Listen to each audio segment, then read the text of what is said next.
Hello दोस्तों, मैं हूं कमलेश और आप सभी का स्वागत करता हूं आपके अपने YouTube channel study with Kamlesh 2.0 पर। तो जैसा कि हमने डाइजेस्टिव सिस्टम का ओवरव्यू देख लिया था, यानी वो किन चीज़ों से मिलकर बना है। जैसे कि डाइजेस्टिव सिस्टम दो चीज़ों से मिलकर बना है, एलिमेंटरी कैनाल और ग्लैंड्स। तो हमने इनका ओवरव्यू देख लिया था। हम दोनों लैंग्वेज का यहाँ पे ध्यान रखेंगे, यानी कि हिंदी मीडियम वाले और इंग्लिश मीडियम वाले दोनों के लिए हम ये वीडियो बना रहे हैं। तो दोस्तों, मैंने बताया था आपको कि डाइजेशन यानी जो पाचन होता है वो क्या है, एक तरह से रासायनिक क्रिया है और यांत्रिक क्रिया है। मैंने बताया था आपको मैकेनिकल प्लस बायोकेमिकल प्रोसेस है। मैकेनिकल क्योंकि दोस्तों मैकेनिकल इसलिए है क्योंकि जो हमारी माउथ होती हैं वो फूड पार्टिकल को क्या करती हैं, चबाती हैं, यानी कि चेविंग करती हैं, और उसको क्रशिंग करती हैं, यानी कि उसको पीसती हैं। ये मैकेनिकल काम हो गया दोस्त। और जो हमारी जो अमाशय होती है यानी स्टमक होती है, वहाँ पे जो फूड जाता है उसका चर्निंग मूवमेंट होता है। तो दोस्त, जो माउथ है चेविंग करती है या फिर क्रशिंग करती है, इसलिए मैकेनिकल हो गया। स्टमक भी हमारा चर्निंग मूवमेंट करती है। तो जो हमारी गट होती है, गट यानी कि गैस्ट्रो इंटेस्टाइनल ट्रैक्ट, यानी एलिमेंट्री कैनाल का जो पार्ट होता है, उन सब में आप देखोगे कि पेरिस्टाल्टिक मूवमेंट होता है। अब ये पेरिस्टाल्टिक मूवमेंट क्या होता है, तो दोस्त मतलब एक रिदम से कॉन्ट्रैक्शन और रिलैक्सेशन होता है।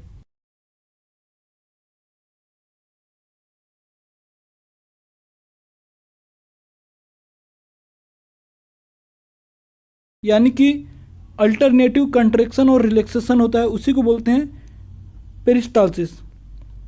हिंदी में इसको बोलते हैं क्रमाकुंचन गति। हिंदी लैंग्वेज बहुत ही कठिन होती है बायोलॉजी में। अगर आप हिंदी मीडियम से हो तो भी आपको इंग्लिश वाले टर्म ही याद रखने हैं, हिंदी वाले टर्म आपको याद नहीं रखने हैं।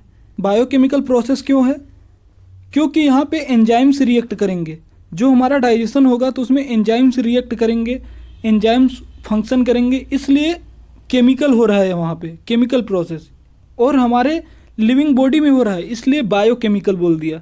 जो डाइजेशन होता है मैकेनिकल और बायोकेमिकल प्रोसेस होता है। It means digestion is mechanical plus biochemical process. Mechanical क्यों, due to mouth, in mouth crushing and grinding of food, in stomach churning movement of food, and in small intestine peristaltic movement also occur. और biochemical process क्यों, due to enzymes, because enzymes react on food so that macromolecule converted into simple absorbable form. तो दोस्तों, अब हम देखेंगे कि digestion में होता क्या है। जैसा कि आप स्क्रीन पे देख पा रहे हो कि जो कॉम्प्लेक्स फूड होता है, कॉम्प्लेक्स फूड जो कि नॉन एब्जॉर्बेबल होता है, यानी बॉडी इसको इसी फॉर्म में एब्जॉर्ब नहीं कर सकती, और इसका साइज बड़ा होता है, इसलिए बॉडी इसको एब्जॉर्ब नहीं कर सकती। तो यह डाइजेशन की प्रोसेस से होके गुजरेगा, यानी पाचन इसका होगा, और फिर ये सिंपल फॉर्म में कन्वर्ट हो जाएगा। और दोस्त, ये सिंपल फॉर्म में कन्वर्ट हो जाएगा जो कि एब्जॉर्ब होने के लायक बन जाएगा, और उसका साइज छोटा हो जाएगा। यानी कि जो पॉलीमर होते हैं अपने मोनोमर में कन्वर्ट हो जाएंगे। इसके लिए चाहिए हमको वाटर और एंजाइम्स, जो कि डाइजेशन की प्रोसेस में लगते हैं।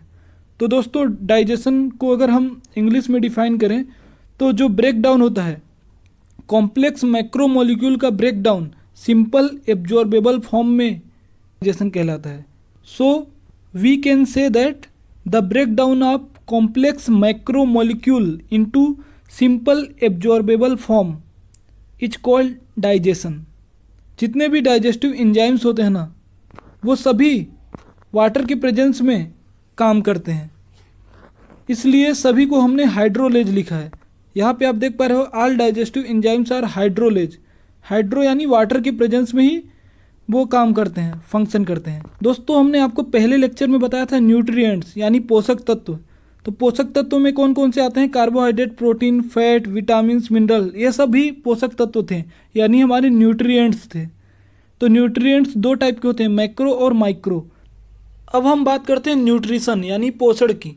तो जो हमारा न्यूट्रिशन होता है 5 स्टेप का प्रोसेस होता है। तो सबसे पहले हम किसी चीज़ को इंजेस्ट करते हैं, यानी कि खाते हैं, और फिर इंजेशन के बाद हमारा आता है डाइजेशन। तो सबसे पहले हमारा इंजेशन होता है, यानी किसी चीज़ को खाया जाता है, और फिर हमारा डाइजेशन होता है, यानी जो बड़े बड़े यानी मैक्रो मॉलिक्यूल थे उनका सिंपल मॉलिक्यूल में कन्वर्जन होता है। देन इसके बाद जो हमारी स्मॉल इंटेस्टाइन होती है वह डाइजेस्टेड चीज़ों को एब्जॉर्ब करती है, यानी उनका अवशोषण हो जाता है ब्लड में, और इसको हम बोलते हैं एब्जॉर्प्शन। देन ब्लड से वो जाती हैं टिश्यू या सेल्स के पास, और टिश्यू या सेल्स उन चीज़ों का यूज करते हैं एनर्जी के लिए, इसको बोलते हैं हम एसिमिलेशन। तो दोस्तों डाइजेस्टेड प्रोडक्ट का यूज टिश्यू और सेल्स ने कर लिया, और जो अनडाइजेस्टेड प्रोडक्ट होता है उसको बाहर निकाल दिया जाता है एनस के थ्रू, इसको बोलते हैं इजेशन या एलिमिनेशन। दोस्तों आपको पता होगा जो ह्यूमन होते हैं उनमें होलोजोइक न्यूट्रिशन होता है। So we can say that nutrition have 5 steps process. Firstly ingestion, then digestion, then absorption, then assimilation, then egestion, और we can also say elimination.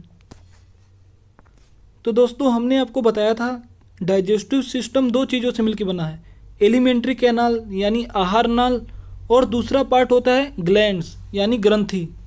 तो हमने आपको लेक्चर नंबर 1 में एलिमेंट्री कैनाल का ओवरव्यू दिया था, यानी कैसे कैसे यानी माउथ से लेके एनस तक कैसे कैसे जाता है। लेकिन हम इसको और तरीके से भी डिवाइड कर सकते हैं। जैसे हम एलिमेंट्री कैनाल को बेसिकली 3 पार्ट में डिवाइड कर सकते हैं, एक होता है फोरगट, एक होता है मिड गट, और एक होता है हाइंड गट।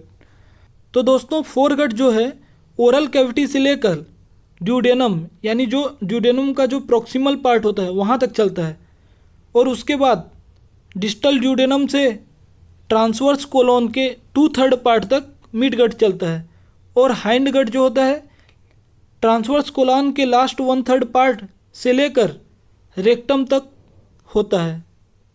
तो दोस्तों फोरगट जो होती है बक्कल कैविटी से लेकर ड्यूडेनम तक चलती है। तो आप यहाँ पे देख पा रहे हो, ये रहा बक्कल कैविटी उसका, ये रहा बक्कल कैविटी यानी जो दांत दिख रहा है जहाँ पे बक्कल कैविटी से लेकर ऐसे ऐसे ये ड्यूडेनम यहाँ तक चलती है उसका फोरगट। तो ये पूरा एरिया रहा फोरगट। अब मिड गट की बात करते हैं। तो मिड गट यानी कि जो इसका ड्यूडेनम का जो डिस्टल पार्ट है यहाँ से लेकर ये पूरे चलती है ऐसे स्मॉल इंटेस्टाइन की पूरे पार्ट में गई, और फिर सीकम यानी लार्ज इंटेस्टाइन के सीकम, और फिर कोलोन का असेंडिंग कोलोन, और ट्रांसवर्स कोलोन का भी 2/3 पार्ट, यानी अगर 3 हिस्सा है तो उसमें 2 हिस्से तक चलती है, यानी यहाँ तक चलती है। तो ये यहाँ तक रहा आपका मिड गट। देन इसके बाद आता है हाइंड गट, लास्ट के 1/3 पार्ट यानी कोलोन के लास्ट के 1/3 पार्ट और रेक्टम तक चलता है अपना हाइंड गट, जो कि आप पिंक कलर में देख पा रहे हो, ये रहा हाइंड गट। तो यहाँ से यहाँ तक का एरिया हाइंड गट।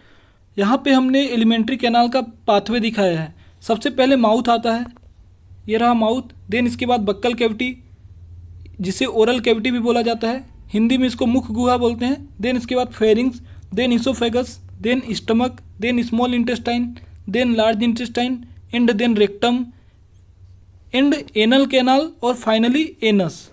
तो दोस्त ये रहा एलिमेंट्री कैनाल। और अगर आपने अभी तक पार्ट 1 लेक्चर नहीं देखा तो वीडियो के नीचे डिस्क्रिप्शन में लिंक होगा, वहाँ से जाके पार्ट 1 देख लीजिए। दोस्तों अब हम बात करते हैं माउथ, यानी एलिमेंट्री कैनाल का जो एंटीरियर ओपनिंग होता है वो माउथ होता है, और पोस्टीरियर ओपनिंग एनस होता है। तो दोस्तों माउथ क्या है? Anterior opening. अब इसके बाद आते हैं बक्कल कैविटी पे। तो आप यहाँ पे देख रहे होगे, ये रहा उसका लिप्स, ये रहे उसके टीथ, ये रहा टंग। गम्स और लिप्स के बीच के एरिया को बोलते हैं वेस्टिब्यूल। तो आप बोल सकते हो कि बक्कल कैविटी में 3 चीज़ें होती हैं, एक होता है टीथ, दूसरा होता है टंग, और तीसरा होता है वेस्टिब्यूल। टीथ आपको क्लियरली दिखाई दे ही रहा होगा, ये वाइट कलर के टीथ होते हैं। टंग आप देख ही रहे होगे, ये मस्कुलर टंग होता है, यानी स्केलेटल मसल का होता है। और आपको पता होगा स्केलेटल मसल अपने कंट्रोल में होती है, यानी वॉलंटरी होती है, हम जैसा चाहे वैसा मूव करा सकते हैं, इसलिए आप अपने जीभ को किधर भी घुमा सकते हो अपनी इच्छा अनुसार। तो दोस्त आप यहाँ पे देख पा रहे हो बक्कल कैविटी में 3 चीज़ें शामिल हैं, एक होता है टीथ, दूसरा होता है टंग, और तीसरा होता है वेस्टिब्यूल। टंग जो होता है मस्कुलर होता है, यानी कि मसल का बना होता है, मांसपेशी जिसको बोलते हैं। वेस्टिब्यूल को हिंदी में प्रगाढ़ बोलते हैं। दोस्त हिंदी में टर्म याद कभी मत करिएगा, क्योंकि बहुत कठिन होते हैं, उनको याद करना एकदम सिर दर्द लेने के बराबर होता है। मैं भी हिंदी मीडियम से था, मैंने इंग्लिश में टर्म सभी याद किया और धीरे धीरे मैं इंग्लिश मीडियम में कन्वर्ट हो गया। तो आप भी ट्राई करो, चीज़ों को सीखो, इंग्लिश मीडियम वाले टर्म याद करो। हिंदी मीडियम में बहुत ही क्या ही बोल सकते हैं, अटपटे टर्म होते हैं। तो दोस्तों आप यहाँ पे देख पा रहे हो वेस्टिब्यूल। वेस्टिब्यूल क्या होता है? Area between lips and cheeks. जो लिप्स और चिक्स के बीच स्पेस होता है या फिर गम्स और चिक्स के बीच स्पेस होता है उसको बोलते हैं वेस्टिब्यूल। बक्कल कैविटी की जो छत होती है यानी जो रूफ होती है उसको बोलते हैं पैलेट। अब पैलेट हार्ड, आगे की तरफ हार्ड होता है और पीछे की तरफ सॉफ्ट होता है। यानी अगर आप जीभ को अपने ऊपर पैलेट में टच करोगे तो शुरू वाला हिस्सा आपको हार्ड हार्ड लगेगा, तो उसको बोलते हैं हार्ड पैलेट। और पीछे के हिस्से पर अगर आप अपना जीभ टच करोगे तो आपको सॉफ्ट लगेगा, उसको बोलते हैं सॉफ्ट पैलेट। और सॉफ्ट पैलेट के साइड में एक फिंगर लाइक प्रोजेक्शन आपको लटकती हुई दिखेगी। आप अपना मुंह खोलो और देखो इसको बोलते हैं यूबुला। जो बक्कल कैविटी की छत होती है यानी रूफ होती है उसको बोलते हैं हम पैलेट। आगे की तरफ यानी एंटीरियर साइड थोड़ा हार्ड मिलेगा तो हार्ड पैलेट, और पोस्टीरियर साइड बक्कल कैविटी के पोस्टीरियर साइड आपको सॉफ्ट मिलेगा तो उसको बोलते हैं सॉफ्ट पैलेट। अब हम बात करते हैं टीथ की। आपको दिख रहा होगा वाइट कलर में, ये रहा टीथ। तो दोस्तों हमारे लाइफ साइकिल में 2 प्रकार के टीथ होते हैं, परमानेंट टीथ और मिल्क टीथ। परमानेंट टीथ को बोलते हैं एडल्ट टीथ भी बोलते हैं, और दोस्तों मिल्क टीथ को डेसिडुअस टीथ भी बोलते हैं, जबकि परमानेंट टीथ को एडल्ट टीथ बोलते हैं। मिल्क टीथ को प्राइमरी डेंटिशन भी बोलते हैं, जबकि परमानेंट टीथ को सेकेंडरी डेंटिशन बोलते हैं। इस टाइप के अरेंजमेंट को डायाफायोडोंट बोलते हैं, यानी कि द्विबार दंती। हिंदी में इसको द्विबार दंती बोलते हैं क्योंकि हमारे दांत 2 बार आते हैं, एक मिल्क टीथ वाले एक परमानेंट टीथ वाले, इसलिए इस टाइप के अरेंजमेंट को डायाफायोडोंट बोलते हैं। अब आप यहाँ पे देख रहे होंगे कि जो हमारे टीथ होते हैं वो एक सॉकेट में धंसे हुए हैं। ये रहा, ये देखिए हमारे जो टीथ हैं ना ये सॉकेट में धंसे हुए हैं, यहाँ पे भी सॉकेट, यहाँ पे भी। तो इस टाइप के अरेंजमेंट को बोलते हैं थीकोडोंट। तो इस टाइप के अरेंजमेंट को थीकोडोंट यानी गर्त दंती बोलते हैं। और दोस्तों अगर आप ध्यान से देख रहे हो तो जो हमारे दांत होते हैं उनका साइज और शेप अलग अलग है, यानी कि जो हमारे टीथ होते हैं 4 टाइप्स के हो सकते हैं, इंसीजर, कैनाइन, प्रीमोलर और मोलर। इस टाइप के अरेंजमेंट को हेटेरोडोंट यानी कि विषम दंती बोला जाता है दोस्त।